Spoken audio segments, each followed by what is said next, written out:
What if one simple act of kindness could change your entire life? Fired for doing the right thing, a young woman finds herself at the mercy of fate until a mysterious stranger reveals a shocking truth: betrayal, power struggles, and a fight for justice. But in the end, who really wins? Stay with us because this story will make you question everything you thought you knew about success. Before we dive in, let us know. What time are you listening to this, and where are you? Drop a comment below. We'd love to hear from you. The scent of sizzling beef and fried potatoes clung to the air as Mara Collins tied her apron behind her back. It was the start of another shift at Grillhouse Burgers, a fast food chain on the outskirts of Atlanta, Georgia. The walls of the restaurant, once a bright red and white, were now dulled with grease stains and time. The overhead fluorescent lights buzzed faintly, flickering in protest against their own exhaustion. Mara glanced at the clock. 4:58 p.m. She had 2 minutes before her shift officially started, but she was already behind the counter, wiping down trays left behind by the lunch rush. The other employees, most of whom had been lounging in the back, barely noticed her. They rarely did. She adjusted her visor, pushing back a few stray strands of her chestnut brown hair. At 23, Mara had already learned that life didn't hand out favors. Since their parents' passing, she had been the sole provider for her younger brother, Jamal, who was 16 and determined to make it out of their struggling neighborhood. She had promised him that he would, and that meant keeping this job. A burst of laughter erupted from the kitchen. Mara didn't even have to turn around to know it was Cody Wallace, the restaurant's manager. He was in his late 30s with slicked-back blonde hair and a permanent smirk that made her stomach tighten. Cody didn't do much managing, unless bullying employees and cutting corners counted as leadership. "Collins," his voice cut through the air, sharp and mocking. "I hope you're ready for the late shift again. We've got a big game night at the stadium, so it's going to be a madhouse in here." Mara barely looked up from stacking the trays. "I'm already scheduled for the closing shift." "Yeah, but I want you handling the late-night cleanup, too." Cody leaned against the counter, crossing his arms. "Someone's got to do it, and we both know you're the only one dumb enough not to complain." A few of the other employees snickered from across the kitchen. Mara kept her face neutral. She had learned a long time ago that reacting only made things worse. "Sure," she said simply. Cody let out a laugh. "That's what I like about you, Collins. Always so agreeable." Mara turned her attention back to the register just as a group of customers walked in. A man in a suit, a young couple, and an elderly woman carrying a worn-out purse. As expected, her coworkers ignored the elderly woman and focused on the well-dressed customers. Mara sighed and stepped forward. "Good evening, ma'am. What can I get for you?" The woman looked up, surprised by the acknowledgement. "Oh, just a cheeseburger and some water, dear." Mara nodded, quickly ringing up the order. Behind her, one of her coworkers, Lindsay, scoffed. "Of course you'd waste time on that one," Lindsay muttered under her breath, just loud enough for Mara to hear. Mara didn't react. She had spent months being the outcast among her coworkers. Unlike them, she actually cared about treating people with respect. That alone made her an easy target. After the woman received her meal, Mara turned to the next customer in line. But before she could greet them, Cody's voice rang out from the back. "Hey, Collins!" She stiffened. "You know, you're real dedicated to this whole good girl act," he said, strolling over. "But let me tell you something. You keep kissing up to these lost causes, and you'll never make it anywhere. You think these people are going to help you when you need it? No one gives a damn about a broke burger girl." Mara swallowed hard. Lindsay smirked, nudging one of the other employees. "Yeah, she thinks being nice is going to change her paycheck." "Cute." A wave of laughter followed. Mara gripped the edge of the counter. She wanted to say something, wanted to tell them they were wrong. But the truth was, she couldn't afford to lose this job. So she just nodded as if she didn't care, as if the words didn't sting, but they did. And as she wiped down the counter, pretending not to hear the whispers behind her, she couldn't shake the lingering thought. Maybe they were right. Maybe being good wasn't enough. The evening rush had long died down, leaving behind the faint scent of grilled meat and fryer oil clinging to every surface. The clock on the wall read 11:27 p.m., almost closing time. The store had taken on a heavy quiet, broken only by the occasional hum of the soda machine and the distant sound of a car passing by outside. Mara stood behind the counter, wiping down the register. Her feet ached from standing all day, but she had long since learned to ignore the discomfort. Across the kitchen, the other employees were lazily finishing their cleanup, talking amongst themselves, barely paying attention to their tasks. Cody Wallace leaned against the door to his office, phone in hand, scrolling through messages with a smirk. He hadn't lifted a finger all night. Not that anyone expected him to. Then the door chimed. Mara glanced up, surprised.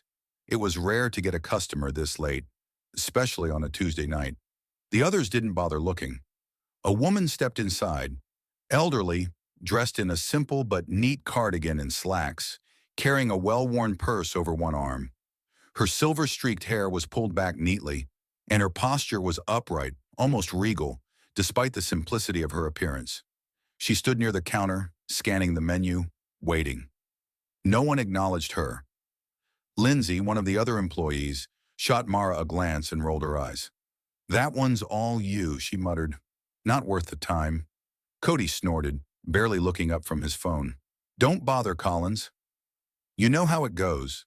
People like that don't tip." Mara's jaw tightened. It was the same attitude every night. If a customer didn't fit their definition of worthy, they weren't worth serving. The woman hesitated, adjusting the strap of her purse, still waiting. Mara exhaled and stepped forward. "Good evening, ma'am. What can I get for you?"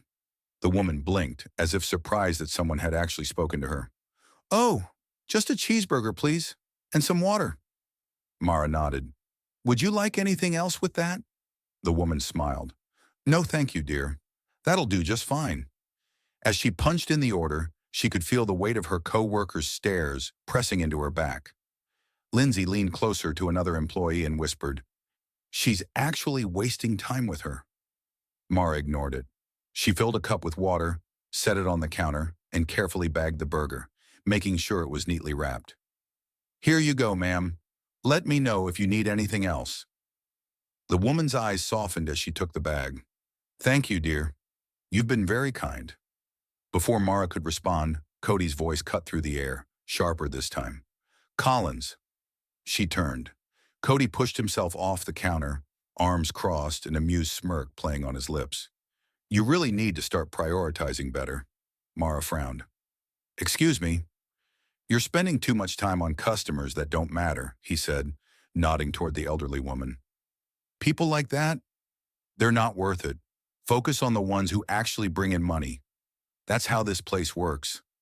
A cold silence filled the space between them. Mara felt a familiar frustration bubbling in her chest, but she forced herself to stay calm. She had learned that arguing with Cody never led anywhere, so instead she simply said, "Every customer matters." Cody's smirk faltered. Lindsay let out a short laugh. God, she actually believes that. The woman who had been quietly watching the exchange spoke up. "Young lady, what's your name?" Mara turned back to her, offering a small smile. "Mara, ma'am." The woman gave a slow nod. "Well, Mara, it's rare to find kindness in unexpected places. Thank you for your service tonight." There was something about the way she said it that made Mara pause. The woman then looked past her, toward Cody and the others. She didn't say anything to them, just watched, a thoughtful expression in her eyes before giving a final nod and heading toward the door. Mara followed her with her gaze, a strange feeling settling in her stomach. Then, just as the door swung shut behind the woman, Cody's voice dropped into a low, dangerous tone. "You think you're better than us?" Mara stiffened. Cody stepped closer, voice quiet but laced with something colder than before. "You keep this up, Collins, and I'll make sure you learn how replaceable you really are." Mara held his stare. She didn't say a word, but deep down, for the first time, a sliver of doubt crept in. The morning air was thick with the scent of rain-soaked pavement as Mara made her way to the restaurant. The sky was still gray from the storm that had rolled through overnight, leaving puddles glistening under the dim streetlights. She adjusted the strap of her worn-out bag and pulled her hoodie tight around her, trying to shake the unease that had settled in her stomach since the night before. The exchange with Cody lingered in her mind, his words pressing against her like a dull ache. She had learned to let things roll off her back, to nod and keep her head down, But something about the way he had spoken, so certain, so full of quiet menace, had left her unsettled. As she stepped inside the restaurant, the familiar sounds of the morning prep greeted her. The clatter of trays, the hiss of the coffee machine, the low murmur of employees going about their routine. But something was off. The air felt heavier. Conversations were hushed. Glances flickered in her direction before quickly turning away. Mara frowned. She barely had time to hang up her bag in the break room before a voice whispered behind her. "I heard something big's about to go down." Mara turned to see Angela, one of the newer employees, standing near the lockers, arms crossed. She wasn't particularly friendly with Mara, but she wasn't cruel like the others either. "What do you mean?" Mara asked, keeping her voice low. Angela hesitated, glancing toward the door as if someone might be listening. "Cody's been talking to corporate. Something about cleaning up the team. I don't know the details, but you might want to watch your back." Before Mara could respond, the break room door swung open. Cody stood in the doorway, a slow, smug grin spreading across his face as he leaned against the frame. "Collins, my office. Now." A knot tightened in her stomach, but she forced her expression to remain neutral. She followed him down the narrow hallway, past the rows of stacked supply boxes and the faint hum of the kitchen beyond.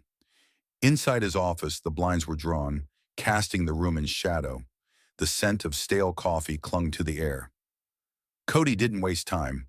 He reached into a drawer, pulled out a plain white envelope, and tossed it onto the desk between them. Mara frowned, hesitating before picking it up. She slid her finger under the flap and pulled out the single sheet inside. Her breath caught in her throat. Termination notice. No reason listed. Just a date. A signature. Her hands clenched around the paper as she looked up at him. "Why?" Cody leaned back in his chair, amusement flickering in his eyes. "You really need me to spell it out?" Mara's voice was quiet but firm. "I haven't broken any rules." Cody let out a sharp laugh. "Rules?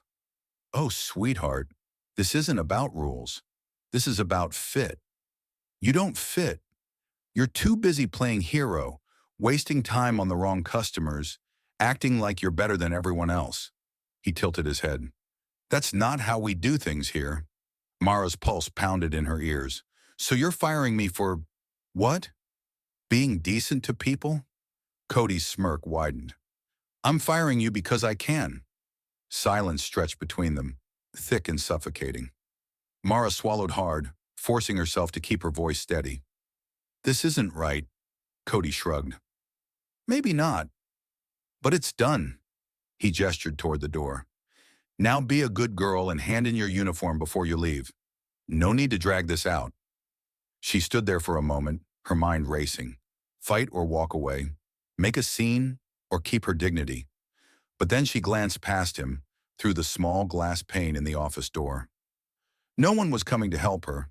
The employees she had worked beside for months, the ones who laughed at her behind her back, who whispered every time she did something they wouldn't, none of them were going to speak up.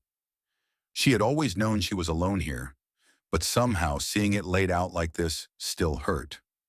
Mara took a slow breath and folded the letter, slipping it into her pocket. "Fine," she said quietly. Cody looked almost disappointed that she wasn't making a scene. Smart choice. She turned on her heel and walked out, keeping her head high. She wouldn't give him the satisfaction of seeing her break. Not here. Not yet. By the time she reached the back room, Angela was already gone. Lindsay and a few others were hovering by the kitchen window, pretending not to watch as Mara unbuttoned her uniform shirt and folded it neatly before setting it on the counter. No one spoke. She grabbed her bag, slung it over her shoulder, and stepped out into the early morning light. The city was waking up around her. The streets were damp, the sky painted in soft grays and oranges. It should have felt peaceful. Instead, her world felt like it was crumbling beneath her feet. Mara sat down on the steps of her apartment complex, gripping her phone with shaking hands. She needed to think, to plan, to figure out how to keep her life from unraveling. But instead, she just sat there, staring at the screen, her vision blurring at the edges. Jamal's name was at the top of her call list. She exhaled slowly, pressed dial, and forced a smile into her voice when he answered. Hey, she said, keeping her tone light. How's school? Because no matter how broken she felt right now, Jamal couldn't know. Mara sat motionless on the apartment steps, her arms wrapped around her knees. The air was damp from last night's rain, and the distant hum of the city waking up barely registered in her ears. She had no plan, no next step, just a termination notice crumpled in her pocket and an ache in her chest that refused to fade. Her phone lay in her lap, the screen dim, untouched since her brief conversation with Jamal. She had lied, told him everything was fine, that she was just tired. He had believed her, of course. He always did. A part of her wanted to scream, to let out all the frustration and helplessness that had built up inside her. But what good would that do? Cody had won. The job she had clung to, the stability she had fought for, it was gone, just like that. Then her phone vibrated. The sound was sharp in the quiet morning, startling her out of her thoughts. She stared at the unknown number flashing on the screen, her fingers hovering over the decline button. She almost let it go to voicemail, but something made her answer. Hello. A deep, steady voice filled the line. Miss Collins, do you remember me?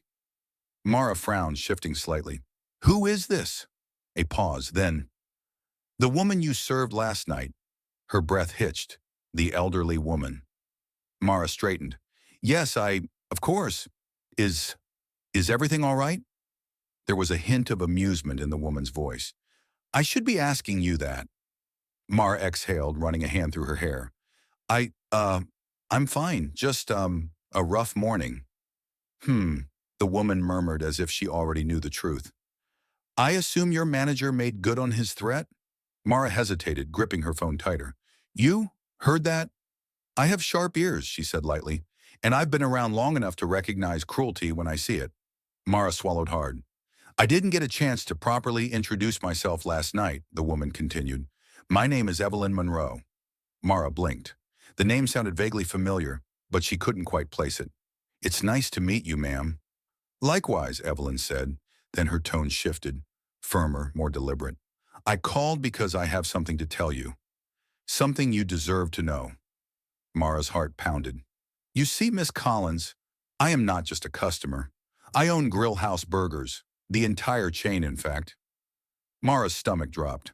Silence stretched between them. She almost laughed, convinced she had misheard. I'm sorry. What did you say? Evelyn chuckled. You heard me correctly. I built this company from the ground up. And last night I walked into one of my own stores, disguised as an ordinary customer, to see how my employees treat people. Mara's mind raced. She tried to process the weight of those words, but they felt too surreal. You, she said slowly, own the company? That's right. Evelyn's voice softened slightly. And I saw everything. Mara gripped the phone, her pulse hammering in her ears. Evelyn continued, her tone calm but resolute. I saw how your coworkers ignored me. I saw your manager mock you for doing the right thing. And most importantly, I saw you, choosing kindness when no one else would. Mara squeezed her eyes shut. I've been conducting unannounced visits to several of my locations, Evelyn went on, and I've seen a lot of disappointing behavior. But you stood out. Mara let out a shaky breath. I don't know what to say. Then let me make it simple, Evelyn said.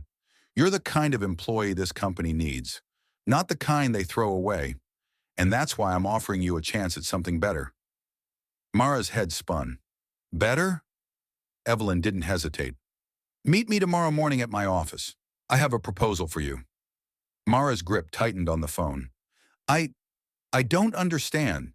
You're offering me a job? Evelyn let out a quiet laugh. Let's just say, I believe in rewarding those who do what's right, even when no one's watching. Mara's throat tightened.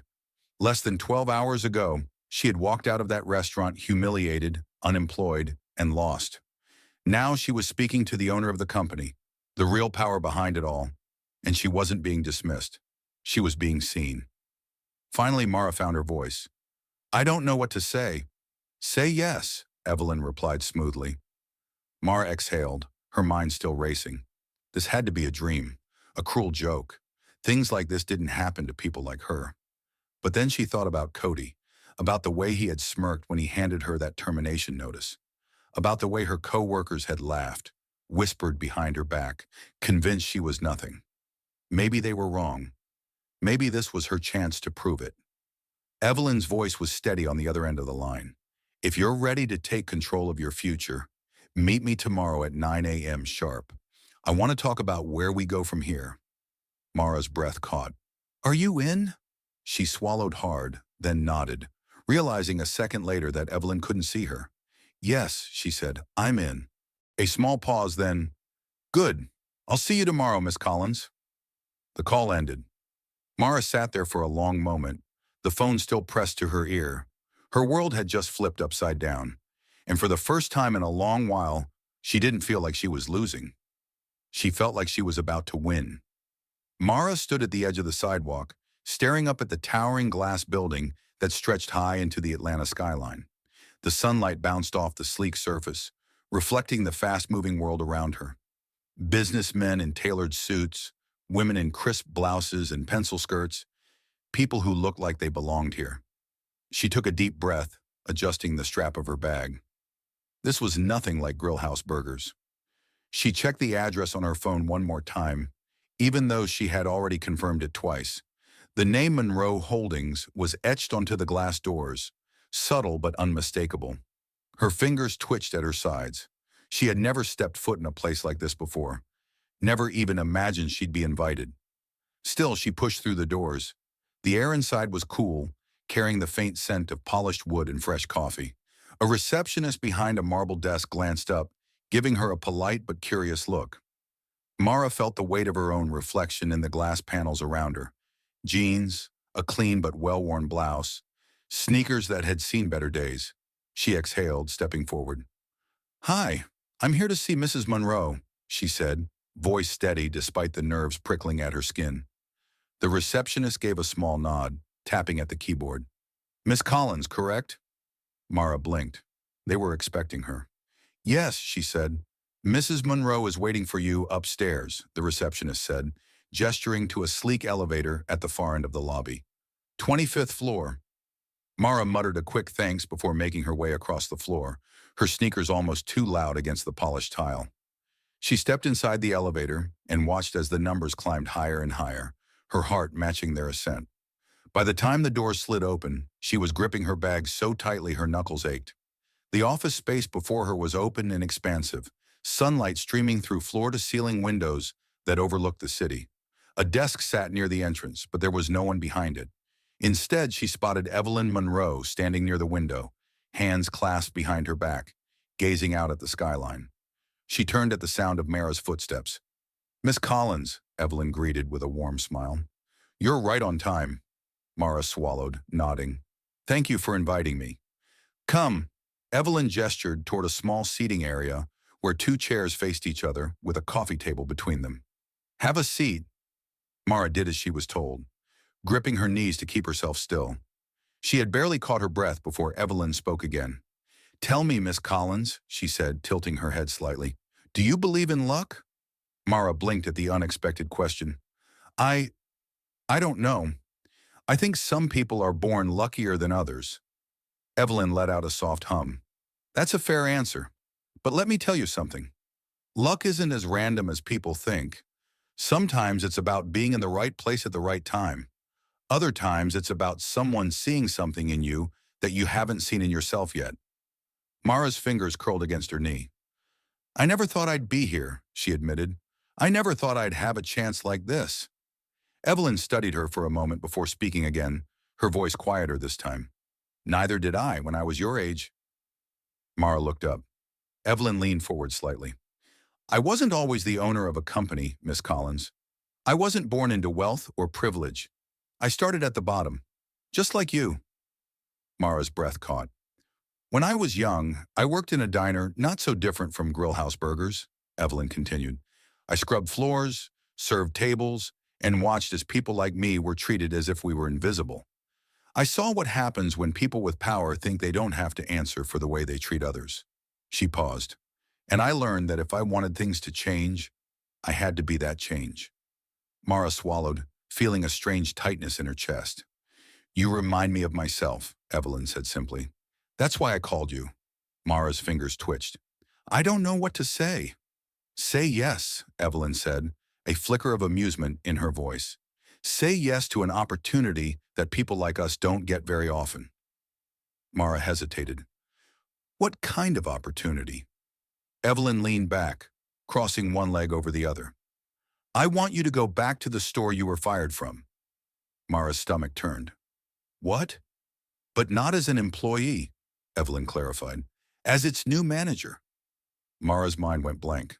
I fired Cody Wallace this morning, Evelyn said smoothly, as if she were talking about the weather. And I need someone to fix what he broke. Someone who understands what it means to serve people with dignity. Someone who knows firsthand what it's like to be treated unfairly. Mara's pulse roared in her ears. You want me to be the manager? That's right, Evelyn smiled. I want to see what happens when a woman like you is given power instead of having it used against her. Mara's breath came short. She could barely process what she was hearing.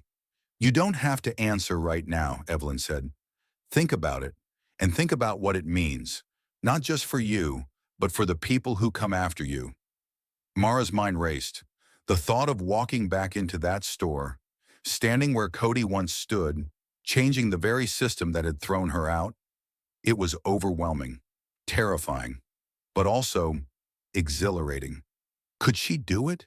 Could she actually change something? Evelyn watched her patient. Then she leaned forward, her voice softer now. You can let them decide your worth, Miss Collins, she said, or you can decide it for yourself. Mara took a shaky breath. Her throat was dry.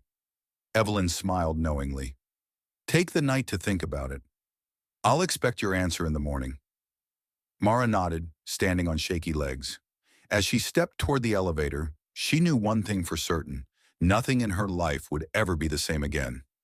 Cody Wallace strolled into the Grill House Burgers kitchen, feeling lighter than he had in weeks. The air was thick with the usual greasy scent of frying oil, but today it smelled like victory. Mara Collins was gone, and he had made sure of it. About time, he muttered, smirking as he leaned against the counter. She was getting too comfortable. Lindsay and a few others chuckled, wiping down their stations without much effort. The store was already running smoother without Mara's self-righteous attitude dragging things down. No more pointless lectures about treating every customer the same. No more wasted time on people who didn't matter. Cody stretched, checking the clock. He had planned on leaving early today, maybe head to the bar, enjoy his newfound peace. Then his phone buzzed. He frowned, pulling it from his pocket. The number flashing on the screen wasn't one he recognized, but the company extension was unmistakable. Corporate. His stomach tensed as he answered. Yeah, Wallace here, a clipped professional voice responded. Mr. Wallace, this is Susan Mitchell from the regional office. I need you to come to the back office immediately. There's an urgent matter we need to discuss. Cody straightened, irritation creeping into his voice. I was just about to head out. Can this wait? There was a pause, then, flatly, no. It cannot. Something about her tone sent a chill down his spine. He shoved his phone back into his pocket and stalked toward the office, pushing open the door with more force than necessary.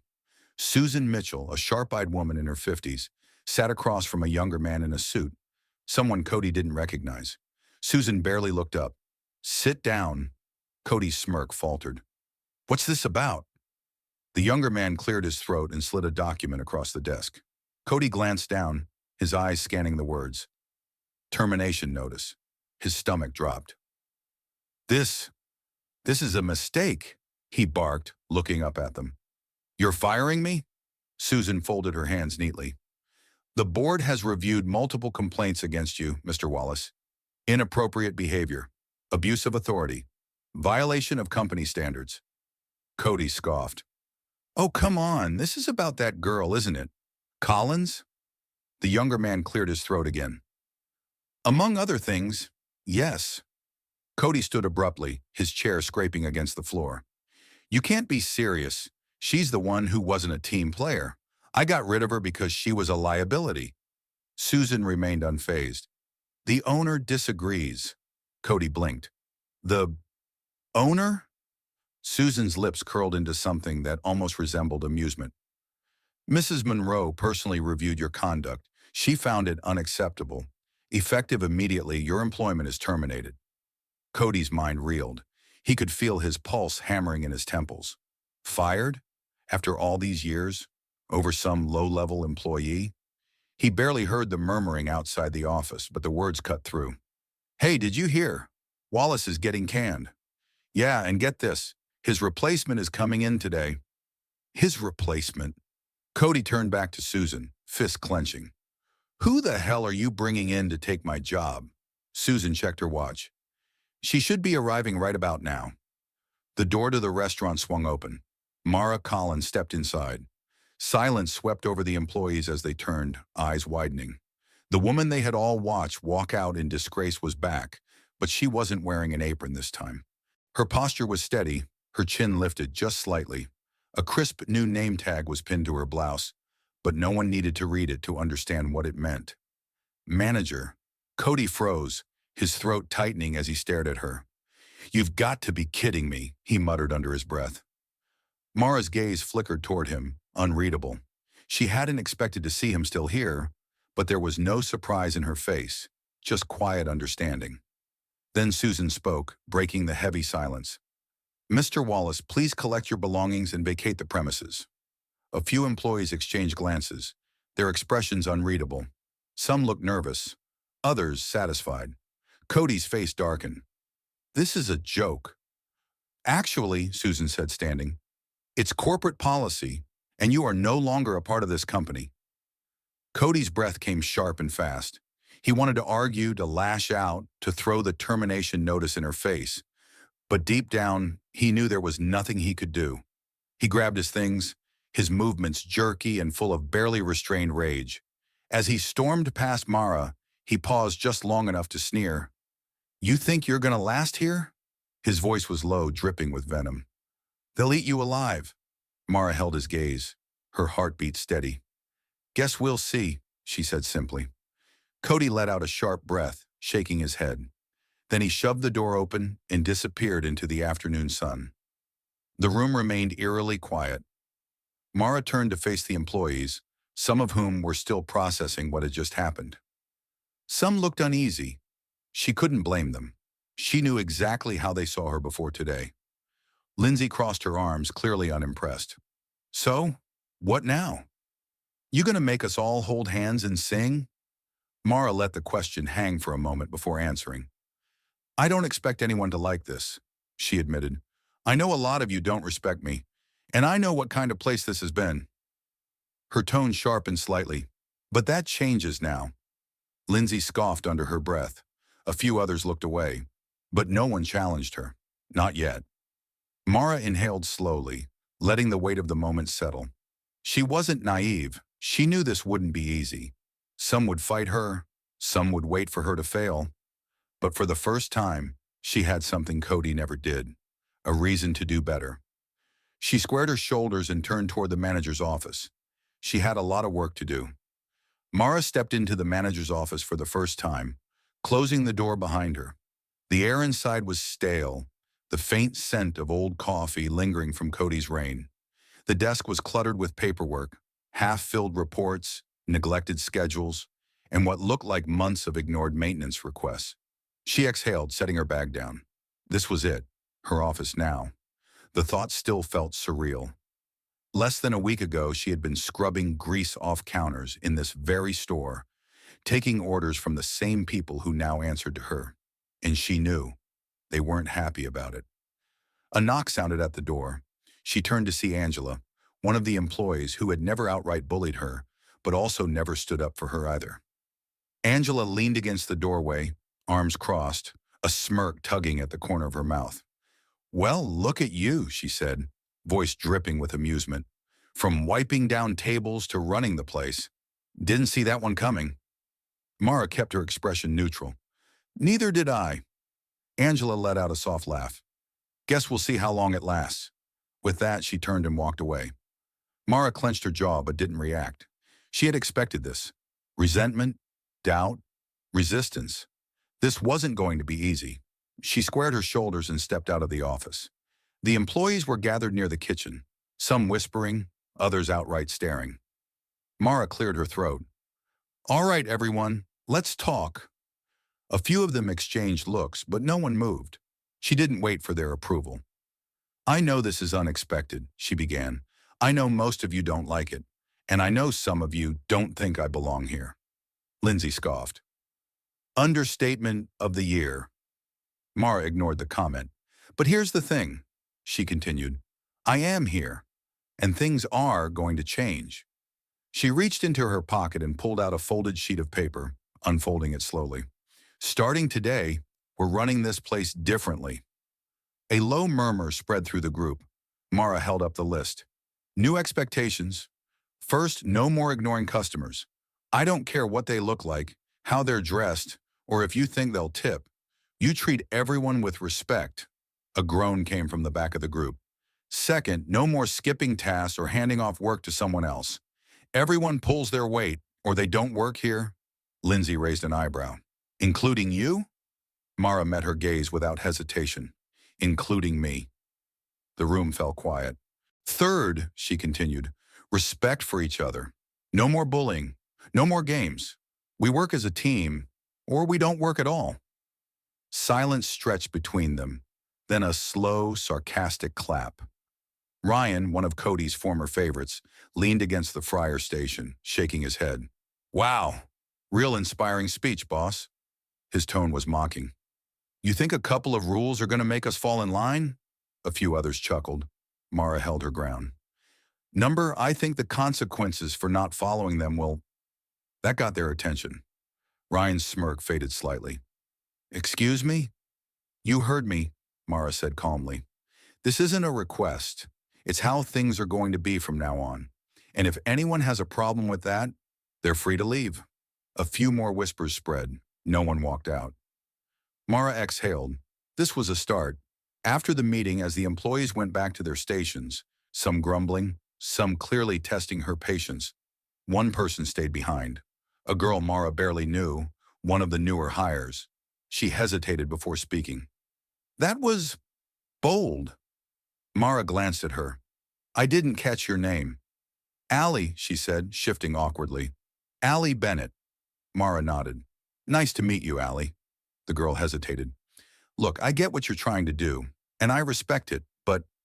She glanced toward the kitchen, where Ryan and a few others were still whispering. This place doesn't change overnight, and if you try too hard too fast, they'll make it impossible for you. Mara studied her. You think I should back off? Allie shook her head. Number, just be careful, because if they see an opening to push back, they will. Mara nodded slowly, appreciating the honesty. Thanks for the advice. Allie gave a small shrug. Don't mention it. Then after a pause, I hope you prove them wrong. She walked off before Mara could respond. Mara sighed, running a hand through her hair. She had barely been in charge for a day, and already she could feel the tension building. She wasn't just stepping into a management role. She was stepping into a fight, and some people weren't planning to fight fair. The tension inside Grillhouse Burgers had been simmering since the moment Mara stepped in as manager. It was an unspoken battle, an invisible war being waged between those who wanted to see change and those who refused to accept it. And now the resistance was no longer silent. It started subtly at first. Orders were mysteriously getting mixed up. Burgers were sent out undercooked, drinks overfilled to the point of spilling over lids. Employees moved slower than usual, dragging their feet, making customers wait longer than necessary. But Mara saw through it. She watched from behind the counter as a teenage boy and his father stood waiting at the register, their food sitting on the tray, cold and untouched. Lindsay leaned lazily against the counter, scrolling through her phone, making no move to serve them. Mara stepped forward, keeping her voice even. Lindsay, their order is ready. Why hasn't it been given to them? Lindsay barely looked up. I was going to get to it. Mara didn't budge. Do it now. Lindsay let out an exaggerated sigh before shoving the tray toward the customers without a word. The father frowned but took the food without complaint. Mara turned away, exhaling slowly. She knew what this was. A test. They wanted to see how far they could push her before she cracked. By lunchtime, things had escalated. 3 separate customers had complained about rude service. Orders were being deliberately ignored, customers were being brushed off, and some employees were making a show of their defiance, laughing among themselves, refusing to acknowledge Mara's authority. And then, the breaking point came. A woman in a business suit, likely on her lunch break, stood at the counter, waiting. Her fries were missing from the bag, and when she pointed it out, Ryan, one of Cody's old allies, smirked. "Guess you'll have to come back and pay for another order then." The woman's eyebrows shot up. "Excuse me?" Ryan's smirk widened. "Not my problem, lady." Mara had been watching from the kitchen. She dropped everything and stepped in. "That's enough," she said, voice cold. Ryan barely glanced at her. "What? Just having some fun." Mara turned to the woman, offering a firm but apologetic nod. "I'll get your fries right away." She turned to the fryer, grabbed a fresh batch, and handed them to her personally. "I sincerely apologize for that. It won't happen again." The woman took them without a word, but her expression was sharp with disapproval. By the time she left, Mara already knew what was coming, and she was right. That evening, an email from corporate landed in her inbox. Subject: customer complaint, urgent response required. Her stomach tightened as she opened it. The message was clear.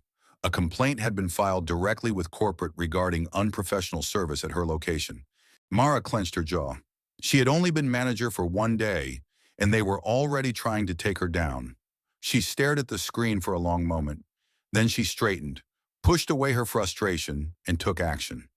It was time to put an end to this. That night, she called a mandatory meeting after closing.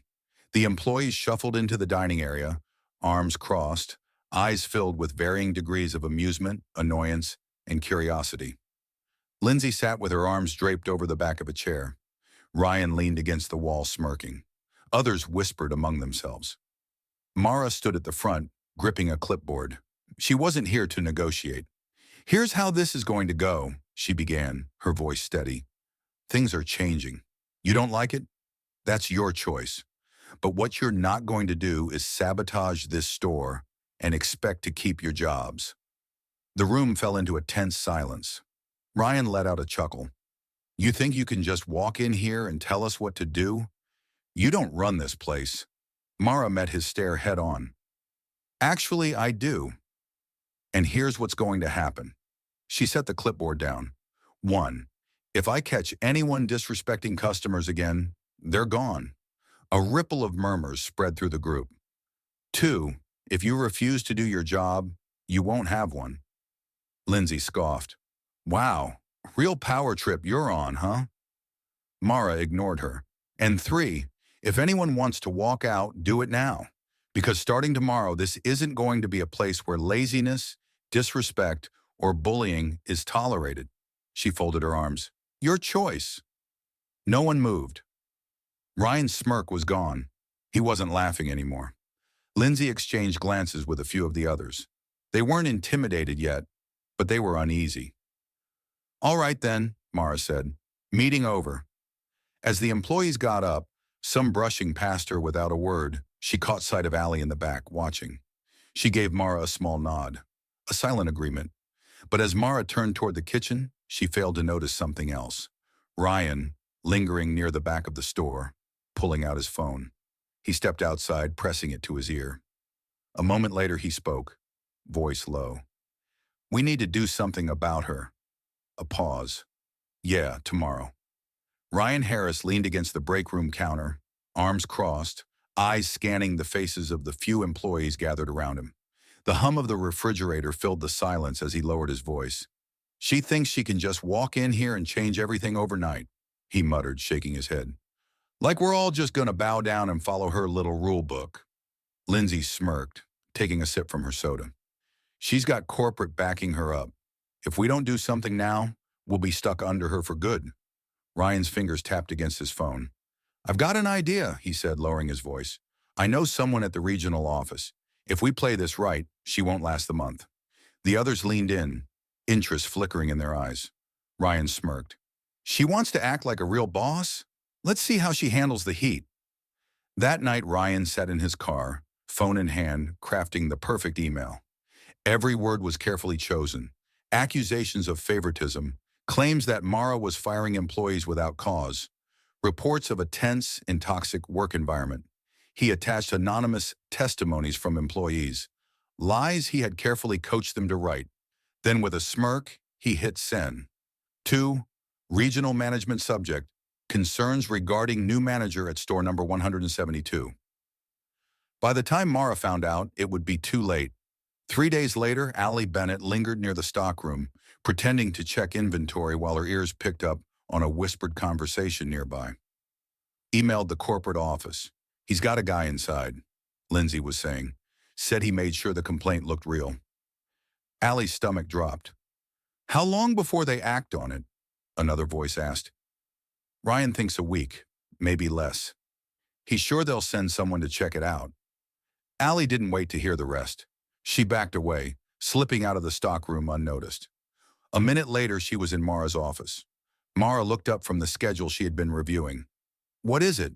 Allie hesitated. You've got a problem. Mara leaned back in her chair. More than usual. Allie took a breath. Ryan's trying to get you fired. He sent a report to corporate. Lies about you abusing your position. He's got someone inside the company pushing it forward. Mara's grip on the pen in her hand tightened. She exhaled slowly. I knew they'd push back. But this... Allie nodded. He's playing dirty. And if what I heard is right, someone from regional is coming soon to investigate. Mara leaned forward, mind racing. Did you hear when... A week, maybe sooner. Mara closed her eyes briefly, then looked up. All right. Allie frowned. That's it. All right? Mara's expression hardened. I've dealt with people like Ryan before. He thinks if he creates enough noise, I'll panic, that I'll mess up or give up. She set the pen down, jaw tight. But if he thinks I'm that easy to take down, he's dead wrong. 4 days later, the email arrived. To Mara Collins. Subject, scheduled review, regional oversight. Mara scanned the email quickly. A regional supervisor, Derek Holden, would be visiting the store at the end of the week to conduct an unannounced operational assessment. Her grip tightened on her phone. This was it. By the time Friday rolled around, she was ready. The morning rush had just begun when a tall man in a navy blue suit walked through the doors, clipboard in hand. His sharp gaze scanned the restaurant before he approached the counter. Mara Collins? She stepped forward. That's me. He gave her a curt nod. Derek Holden, regional supervisor. I'll be conducting a full review today. Let's get started. Mara led him through the store, answering his questions calmly as he took notes. He watched the employees work, scrutinized customer interactions, inspected kitchen cleanliness, and even checked employee schedules. Ryan and his group did their best to subtly sabotage the day. Deliberate mistakes, slow service. But Mara was 2 steps ahead. For every complaint, she had a solution. For every question, she had a clear answer.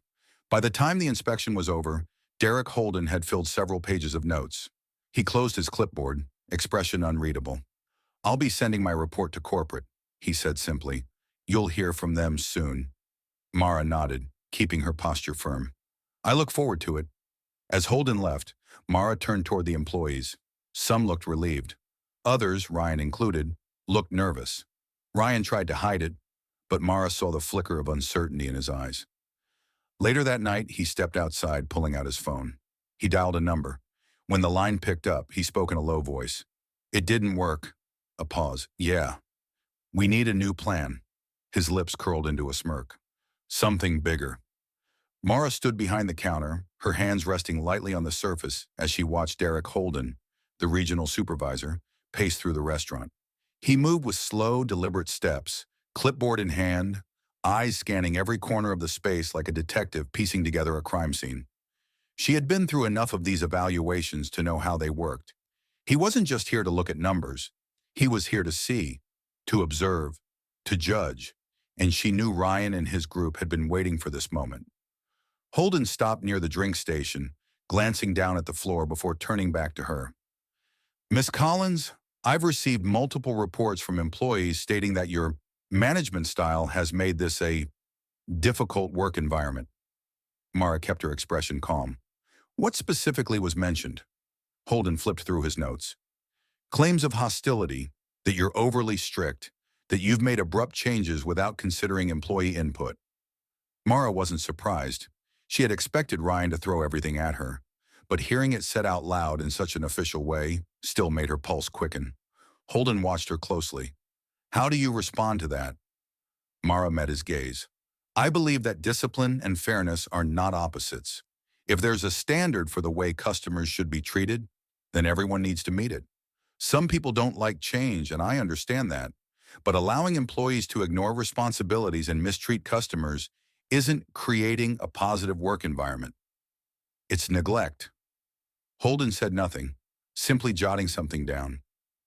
Mara inhaled slowly, preparing herself for whatever he would say next.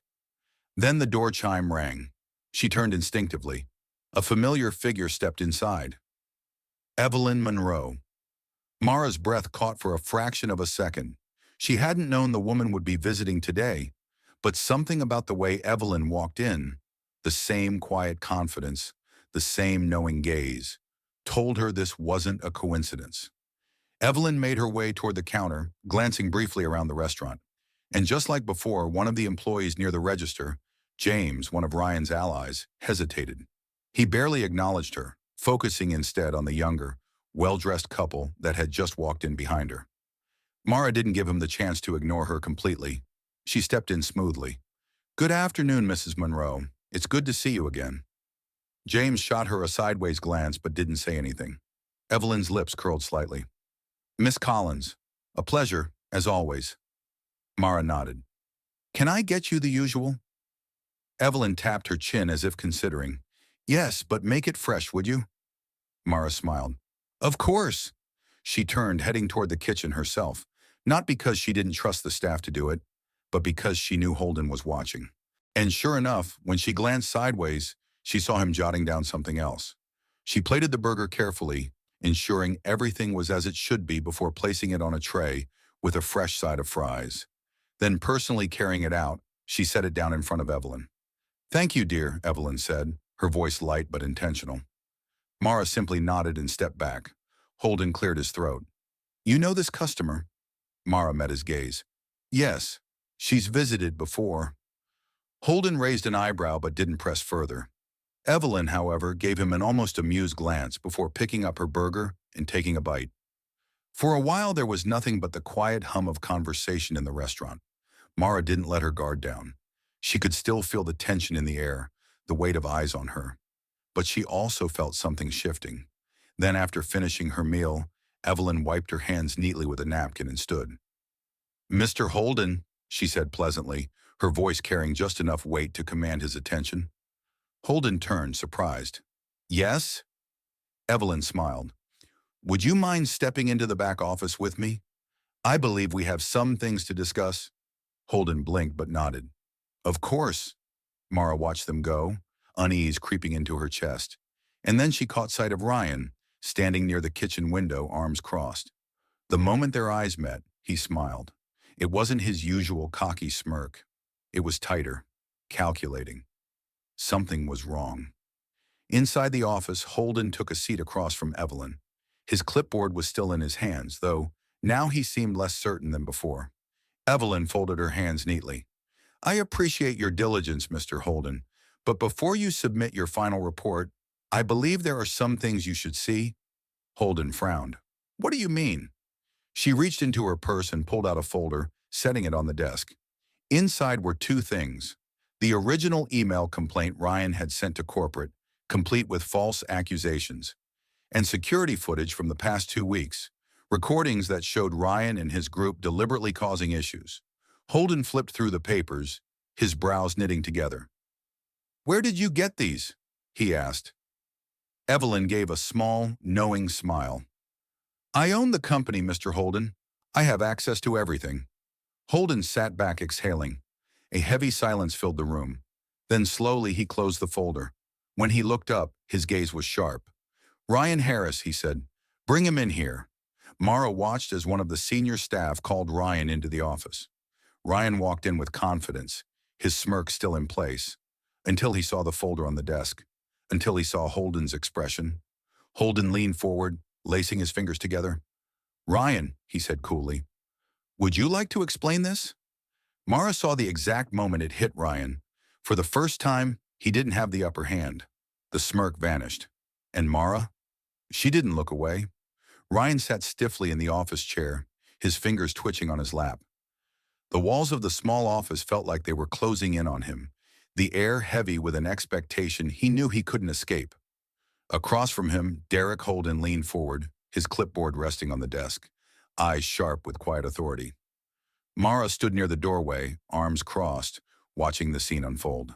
She could see the tension in Ryan's posture, the way his jaw clenched slightly as Holden flipped open the folder filled with evidence. Holden cleared his throat. "Ryan, do you recognize this email?" Ryan barely glanced at it. "I don't know what that is." Holden didn't blink. "It's the complaint that was sent to corporate, accusing Miss Collins of abusing her authority. The email that started this entire investigation." Ryan forced a smirk. "So? Anyone could have sent that." Holden turned the page, revealing another document. "This, however, is your employee login timestamp, the one used to send it. Same IP address, same location as this store." Ryan's smirk flickered. Holden continued, flipping to a new set of pages. "And these? Security footage from the past 2 weeks. They show you and a select group of employees deliberately sabotaging orders, delaying service, and intentionally causing problems while Miss Collins was trying to do her job."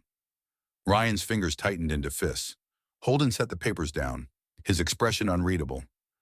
"So, Ryan, I'll ask again. Would you like to explain yourself?" For the first time since stepping into the office, Ryan had nothing to say. A long silence stretched between them. Then Lindsay, who had been standing in the back of the office, arms folded watching everything unfold, took a step back. "Look," she muttered, her voice quieter now. "I didn't know it was going to go this far." Ryan snapped his head toward her. "Are you serious?" Lindsay didn't meet his eyes. Instead, she looked at Holden. "I didn't send the email. I didn't plan all this. Yeah, I went along with it, but I didn't." Ryan shot up from his chair. "Oh, so you're turning on me now?"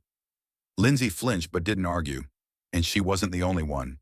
The few other employees who had been on Ryan's side shifted uncomfortably, some avoiding his gaze entirely.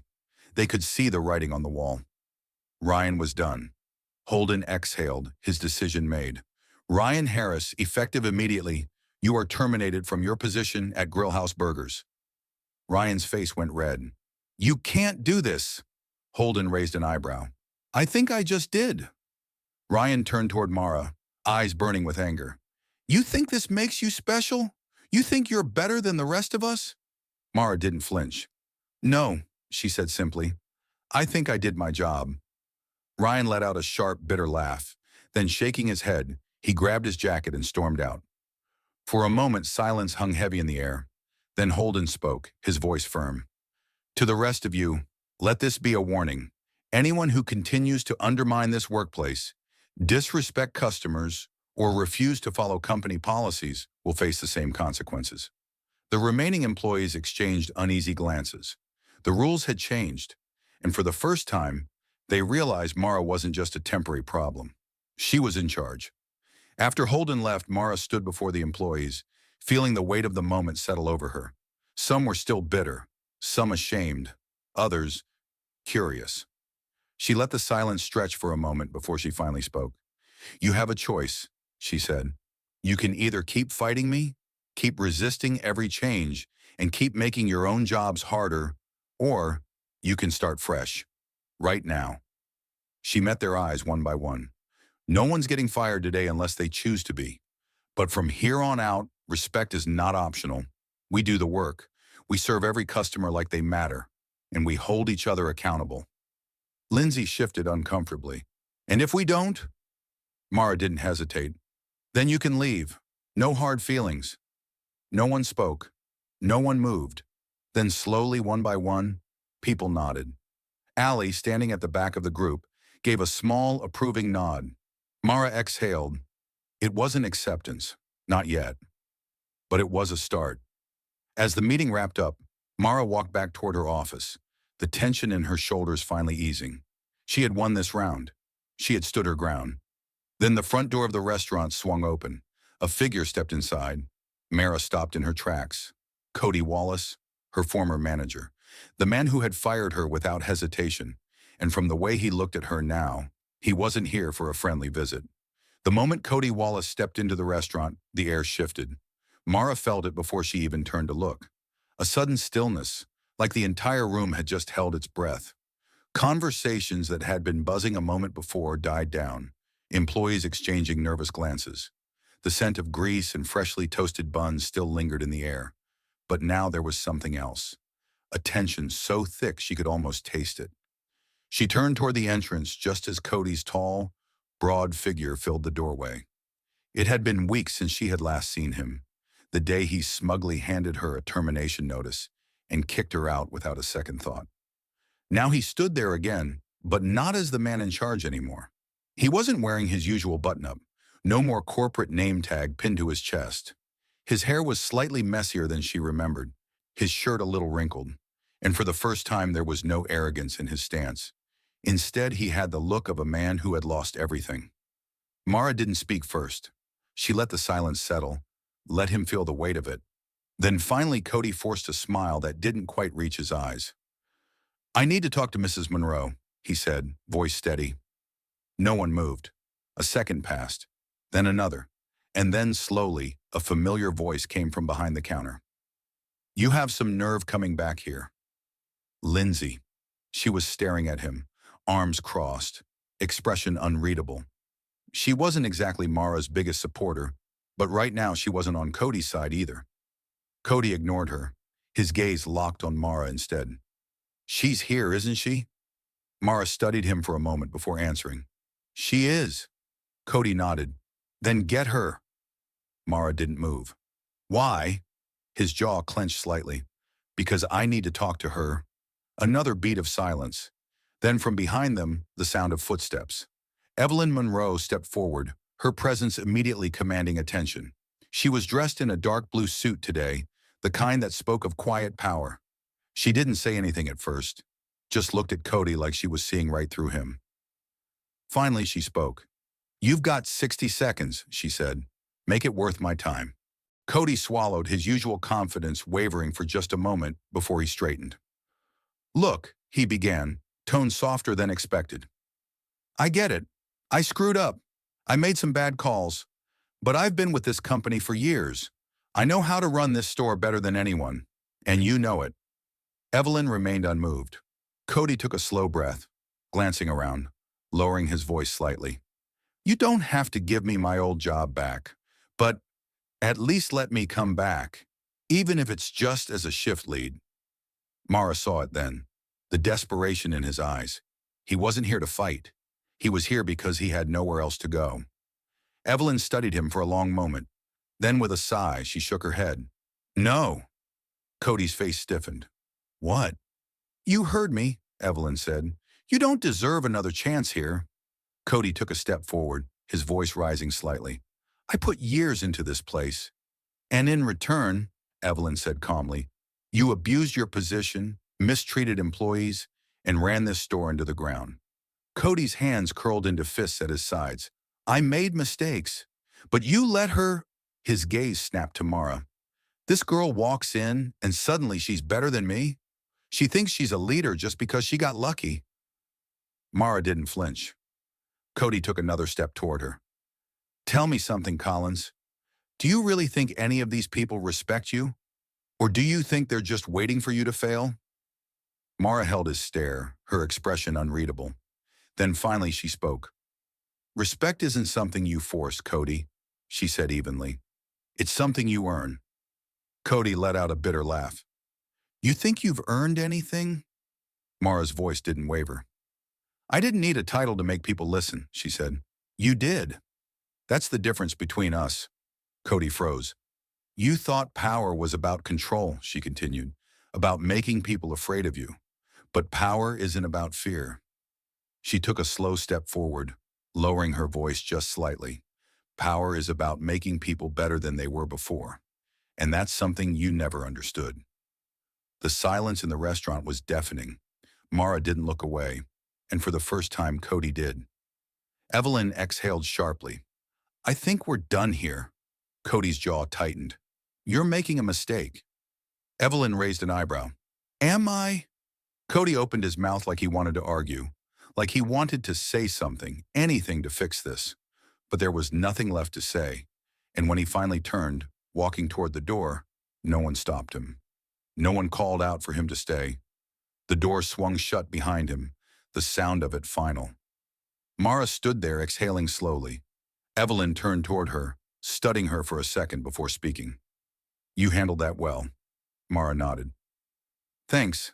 Evelyn smiled slightly. Now, let's talk about what comes next. Mara straightened, already knowing. This wasn't the end of her journey. This was just the beginning. The dust had settled, but the real work was just beginning.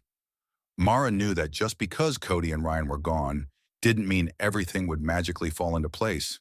People didn't change overnight, and while some employees had started to see her differently, others still held on to old habits, unwilling, or too stubborn, to believe that things were truly different now. She could feel it in the air, the hesitation, the uncertainty. Some employees still whispered behind her back, unsure if her leadership was temporary or if corporate would swoop in and make another change. Some, like Lindsay, still watched her with guarded expressions, waiting for her to fail. Mara wasn't going to give them that satisfaction. One morning, she gathered the staff together in the break room. The energy in the room was mixed. Some stood with arms crossed, others leaned against the walls looking bored. Mara didn't let it shake her. All right, she started, her voice steady. I know things have been rough. Some of you are still adjusting. Some of you don't like me. That's fine. But we're not here to make friends. We're here to work. A few employees exchanged looks. She continued. That being said, I don't believe in a workplace where people hate their jobs. So things are going to change, for the better. But that means everyone has to step up. She picked up a folder from the table and held it up. Starting next week, we'll be implementing a training program, customer service, teamwork, and leadership. Everyone will get the chance to improve, to learn skills that can help them grow. Lindsay scoffed. So what? We have to sit through some corporate nonsense now? Mara met her gaze. You don't have to. But if you want to keep working here, it's not optional. Silence. Then she continued. We're also introducing a performance-based reward system, bonuses for employees who go above and beyond. If you do your job well, you'll be recognized for it. That got some attention. A few employees perked up, murmuring among themselves. And last, Mara said, setting down the folder, accountability. I don't care if you've been here for 2 months or 2 years. If you slack off, if you disrespect customers, if you refuse to be part of the team, there will be consequences. No exceptions. Some people looked uneasy, others curious. Lindsay raised an eyebrow. And if someone actually wants to change, Mara didn't hesitate, then I'll help them. The room fell into silence. Then slowly, Allie gave a small nod of approval. A few other employees exchanged glances. It wasn't enthusiasm, not yet, but it was a start. Just as things were beginning to stabilize, an email arrived. Subject, unscheduled corporate review. Mara read it twice, her stomach tightening. Corporate was sending an evaluation team to check on the store. She knew what this was. A test. After the chaos with Cody and Ryan, corporate wanted to see if the store had actually improved, or if it had just traded one problem for another. Mara exhaled, rolling her shoulders. She had expected this. Now it was time to prove them wrong. 2 days later, 3 corporate representatives arrived, 2 men in suits and a woman in business casual attire, all carrying notepads and tablets. They observed everything, the way orders were taken, the tone of employee interactions, even the cleanliness of the kitchen. Mara didn't hover. She didn't try to force the staff to act differently. Instead, she stood back and let them do their jobs. And for the first time, they did. Orders went out correctly and on time. Employees didn't just ignore customers, they acknowledged them. Even Lindsay, though clearly reluctant, kept her complaints to herself and actually worked. At one point, a representative approached Mara near the register. You're the new manager? Yes, she said. The woman glanced around the restaurant. How have the employees adjusted? Mara thought for a moment before answering. Some resisted. Some still do. But change isn't about forcing people. It's about showing them a better way and giving them a reason to believe in it. The woman raised an eyebrow, but there was something almost approving in her expression. The inspection lasted for hours, and when it was over, the corporate team gathered their notes and left without a word. Mara stood by the counter, her heart pounding. She wouldn't know their final decision until later. Until then, she would wait. Mara spent the next 2 days with a knot in her stomach, waiting for the corporate decision. The evaluation team had come and gone, leaving behind nothing but clipped nods and unreadable expressions. No feedback, no hints, just silence. She told herself she had done everything she could. The staff had stepped up. The store had been running smoother than ever. Even the regulars had started noticing the difference. The once hostile atmosphere had softened, replaced with something functional, even hopeful. But corporate didn't care about feelings. They cared about results. And now she was about to find out if her efforts had been enough. At exactly 4 p.m., an email landed in Mara's inbox. Subject, official store review. Grillhouse Burgers, number 172. She barely had time to breathe before Evelyn Monroe herself walked through the front doors. Every employee in the restaurant straightened, their eyes flicking between Mara and Evelyn, sensing that this was it. Evelyn didn't waste time. Everyone, gather around, she said, her voice carrying the kind of authority that demanded attention. Employees shuffled forward. Some looked anxious, others just curious. Lindsay and Ryan's old crew stood near the back, arms crossed, trying to look unbothered. But Mara could see the tension in their shoulders. Evelyn took a breath, scanning the room before she spoke. The corporate team has completed their review, and I'm pleased to announce that this store has officially met, and in some cases, exceeded our operational expectations. Murmurs spread through the crowd. A few people visibly relaxed. Mara, standing beside Evelyn, felt her chest tighten with relief. But Evelyn wasn't finished.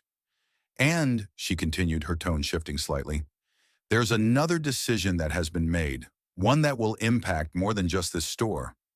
Mara blinked. She hadn't been expecting that. Evelyn turned to her now, a small, knowing smile appearing on her face. Mara Collins, she said, corporate has been watching you closely, and after reviewing the way you handled this transition, they believe you're capable of more than just running a single restaurant. The words took a second to sink in. Mara opened her mouth, but nothing came out. Evelyn continued, unfazed. You've been officially invited to join the company's leadership training program. If you accept, you'll be placed on the fast track to becoming a regional director. The room fell silent. Mara stared. A regional director. That wasn't just a promotion. That was life-changing. It meant overseeing multiple locations. It meant real authority, the kind that came with an office, a salary, and a level of stability she had never even let herself dream of. It meant security. For her. For Jamal. For everything she had been fighting for. Her fingers clenched at her sides, her thoughts spinning. The silence stretched. Then Lindsay let out a low whistle. Damn, Collins, you gonna run the whole city now? A few chuckles broke the tension, but Mara barely heard them. She felt Evelyn's gaze on her, waiting for a response. Mara swallowed. She took a breath. This was everything she had wanted, wasn't it? To prove herself, to climb higher, to never feel powerless again. But then her thoughts drifted, to late nights cooking dinner for Jamal, to stressing over rent, to the small promise she had made to herself that she would always put him first. And she realized something. She wanted this. But she wasn't ready to walk away just yet. She turned to Evelyn, her voice steady. I'm honored, and I'll accept the offer. A few employees clapped, some nodded approvingly. But, Mara continued, before I take that next step, I need to make sure this place runs without me. Evelyn raised an eyebrow. Oh? Mara exhaled. This store wasn't just a job for me. It was a fight. And I didn't go through all of this just to leave it behind before it's truly ready. Evelyn studied her for a long moment. Then she nodded, as if she had expected nothing less. Very well, she said.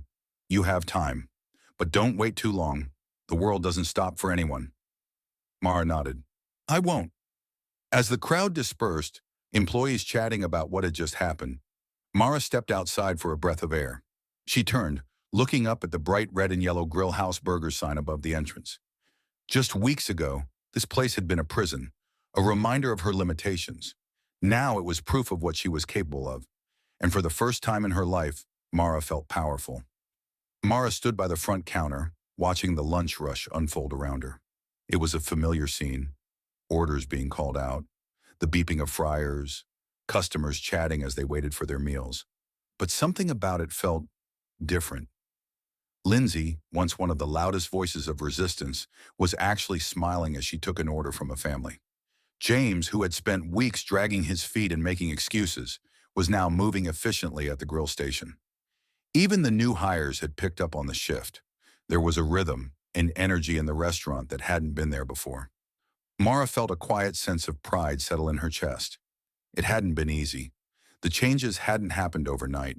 Some employees had left, unwilling to adapt. But those who stayed, they had stepped up, and it showed. Customer complaints had dropped dramatically. Sales were up. More people were leaving positive reviews. Even corporate had taken notice, using Grillhouse number 172 as an example of how leadership could change everything. Mara exhaled slowly, letting the moment sink in. This was no longer just the place where she used to be overworked and underappreciated. This was a place she had built.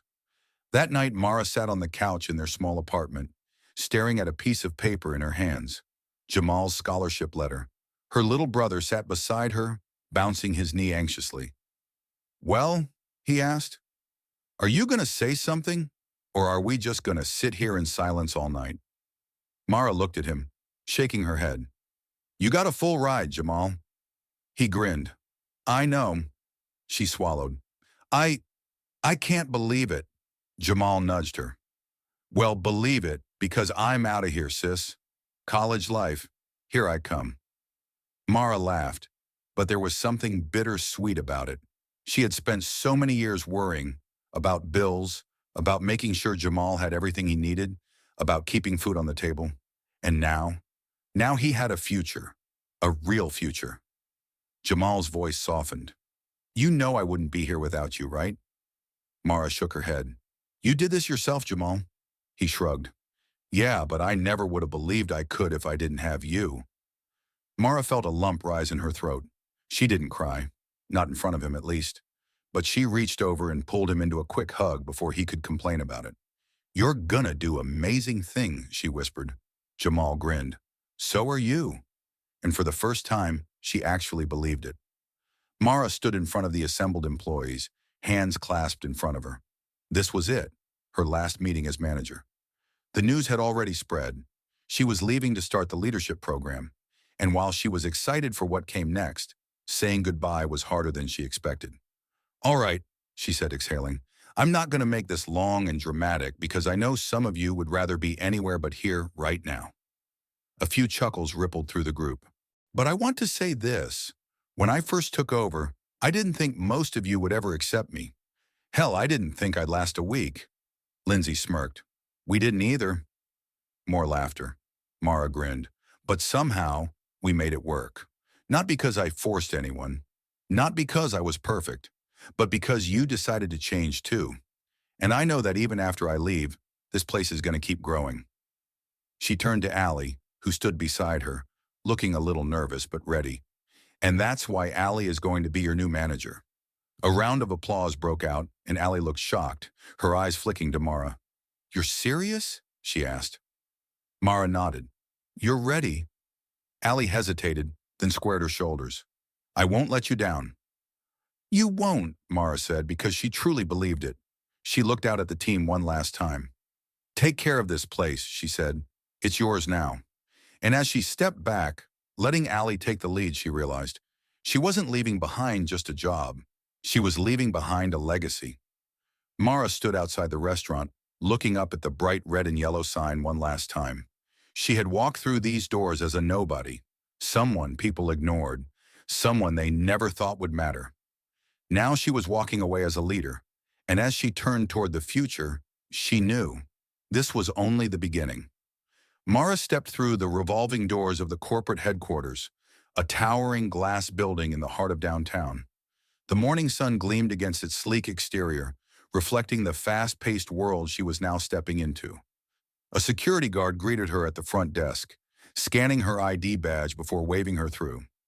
As she walked toward the elevators, she caught glimpses of the people around her, professionals in sharp suits, men and women who carried themselves with an air of confidence and certainty. For a moment, she wondered how many of them had struggled to get here, how many had ever worried about making rent or stretching their last paycheck until the next one came in. But then, as the elevator doors slid open, she reminded herself, she belonged here too. She hadn't arrived through connections or privilege. She hadn't taken the traditional path of elite business schools and corporate internships. She was here because she had fought for it. She had proven that leadership wasn't about where you came from. It was about what you did, and no one could take that away from her. Later that afternoon, Mara was called into Evelyn Monroe's office. Unlike the first time they had met, when Evelyn had been an anonymous customer in a greasy fast food joint, now she sat behind a large mahogany desk, surrounded by walls lined with awards, framed business achievements, and photos of meetings with powerful figures. But despite the setting, Evelyn still had the same calm, knowing presence. She gestured toward the chair across from her. "Sit." Mara obeyed, sitting upright but relaxed, waiting. Evelyn leaned back, studying her for a long moment before speaking. "You've done something remarkable, Mara," she said. "Not just by turning that store around, but by proving something bigger." Mara tilted her head slightly. "And what's that?" Evelyn smiled. "That the system doesn't have to stay broken. That leadership isn't about control, but about responsibility. And that people, if given the right environment, can change." Mara took a slow breath, letting the words settle. She had spent so long just trying to survive, trying to keep her head above water. And now she realized she had done more than that. She had changed something real. Evelyn folded her hands on the desk. "I want you to take this a step further." Mara raised an eyebrow. "How?" "I want you to help us train the next generation of managers. Teach them what you know. Show them that running a business isn't just about numbers and efficiency, but about people." Mara was silent for a moment. Then she nodded. "I can do that." Evelyn's smile widened. "I know you can." Later that evening, Mara sat in the training center, flipping through the pages of a new notebook. Tomorrow she would begin her first official day in the leadership program. She would be surrounded by people who had degrees, people who had spent years climbing the corporate ladder. And yet she didn't feel out of place. She had earned this. She tapped her pen against the first blank page and wrote down a single sentence. "Power is not about position, it's about how you use it." As she set the pen down, she exhaled deeply, taking in everything that had led her here. She thought about the night she had served Evelyn without knowing who she was. She thought about getting fired, sitting on the steps of her apartment, feeling like she had lost everything. She thought about walking back into that restaurant as a manager, standing her ground, proving herself over and over again. And now she thought about what came next. A soft smile tugged at her lips. She knew deep in her bones that this was only the beginning. Mara's journey proves that power isn't about controlling others. It's about lifting them up. A single moment of kindness set off a chain reaction that changed her life. But more importantly, it changed an entire system. Sometimes the smallest choices we make, standing up for what's right, refusing to back down, can shape a future we never imagined. What about you? Have you ever faced a moment where doing the right thing felt like the hardest choice? Share your story in the comments. We'd love to hear it. And if you enjoyed this, don't forget to subscribe.